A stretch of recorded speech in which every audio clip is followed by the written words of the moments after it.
My people, I greet on. As e be inside this world, strange things now just dey happen. One lady now don't come outside, they disclose say her mama and her boyfriend they sleep together. And say in fact the thing wey shock her pass for this whole news now, when she dey in labor, say she won't go born. Im mama no even look say make e pity in condition, say okay my pikin dey in labor, this woman still tie this boy down. Say because say she dey knack this man no go come outside come visit her. Abeg una dey see the height of wickedness. But before I continue, make una join me watch. I don't even mean to be a bitch about it, but the fact that I found out yesterday, he's still messaging my mom, he's still meeting her, he's still sleeping with her. And I'm going to be quite honest with you guys, I recently went through the courts for a change of identity and, you know, a new move and everything to get away from my mom because she is a dangerous person. And this one a person biological mama. No be say she go adopt the pikin o. Now she use herself born this pikin by herself. Abeg which kind height of abomination be this one? Because I'm not sure say inside Africa this kind thing fit dey happen. You no see any man again for this world. Now your daughter lover, your daughter boyfriend. Now you can't say you won't go carry. And person where they talk, no be say the man even old, I been 25 years old boy. This girl mama na 40 years, she no see her age mate.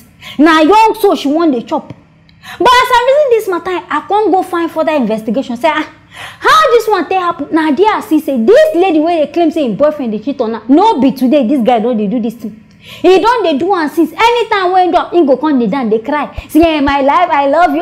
The girl go mumuni gree again. And not be today she don't do am so many times. Now so this girl go they forgive him. Thinking say this guy don't change. Not knowing say nah because the guy don't they knock him mama. Now waiting making know they go follow other girls outside. Say instead of taking it out, making kuku they bring and come inside the home, they follow them, they do. I beg some people I know they understand their reason. You know even reason I say now your mama, your girlfriend mama now they follow sleep and you still they very very comfortable. And so what you come make her know say this guy they cheat on her. Now when her neighbor come call her say, sure you know say anytime when you come up for house, this your mama they always come this our house. They always come perform magic with this your boyfriend. Now the girl don't even believe. She even deny until they come show her CCTV clip. Now there she said come start to run an investigation. Go check the guy phone, check the mama phone. Come see say na true say this boy and his mama they knock themselves. I beg this one no be sinful thing. I see they talk and say this world go end with the way people they do things. Common conscience people know they get again. And now when they wonder the kind of trauma where this girl will go into. The reason say person where she born she don't already born for this guy. Person where she born for her baby daddy, now they do this kind of thing to her. Now because of your ordinary say you they dream for love. Now wait till make you sit down there. Say you go die for this love. You see where love don't lead you to. I hope say our ladies and our men out there wanna go use this one learn lesson. No, but everybody they call mama. Now I really like you. Some of them they just there for your own downfall. They just want kill you for ground. Anyway, my viewers, now here I go end down for this matter. Making us stay tuned for our next story. I hear say police just arrest one woman because say this woman collect bribe from her pikin rapist. Some mothers say I know they understand you. Person get mind carry your pikin rape am. You still can't get the courage they collect money from the person's hand. But before I continue, make now follow me watch. A 3-year-old minor was defied by one Olariwaju Sheun, who is 18-year-old, at Iyana Emirin area off Poly Road, Ado Ekiti. The command operative swung into action and arrested the alleged suspect.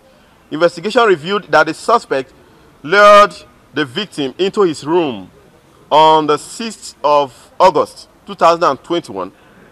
Further investigation revealed that when the grandmother of, who is here also, she's here, when the grandmother heard of the incident, she demanded that 50,000 naira should be paid by the parents of the suspects for amicable settlement of the case.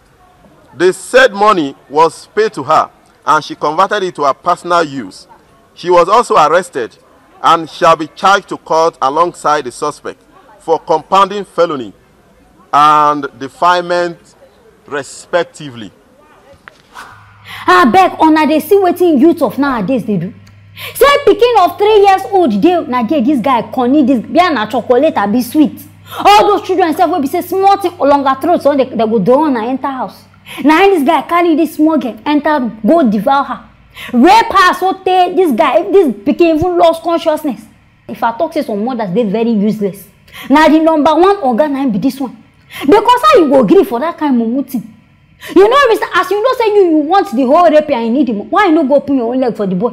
Make the boy rape you. A 3 years old pikin be say you suppose even dey pity. Say they don't spoil this girl career, they don't spoil this girl thing. You can't still get mind, they talk say you won't collect money. But as if I hear say plus the mama, plus the boy parent, the boy wey rape person in papa and mama, plus even all of them, they don't pack them enter panty. They don't dey inside prison. But anyway, this matter go pay me if they don't give this pikin the right justice. Because I know say inside this Nigeria where they last they go sentence they be 7 years imprisonment with bail, in which if they get this money they go come outside. In which you know supposed to be so this kind mama like she supposed rot inside this jail. So that next time if she hear anything concerning rape, in fact her mind no go even go there. This 18 years old boy say if he even see woman, if he see woman he go fear. Because this thing wey do it dey very very wrong. At a young age you don a rape person. You know they think of your future, you don't even think of school, nothing. And if you say this one way you do, God go forgive you. I don't dey talk and the kind humans wey dey now, they be animals in human skin. The kind things where they commit, the kind things where they do, it could make me they even wonder. If God, now God creating these people, if now God even said to them, so okay, you come here to come they commit this kind of crime. But anyway, as the time was say this ones, they don't catch them and they go face their punishment. Anyway, viewers, now this matter now I bring come. Make now stay tuned for our next story.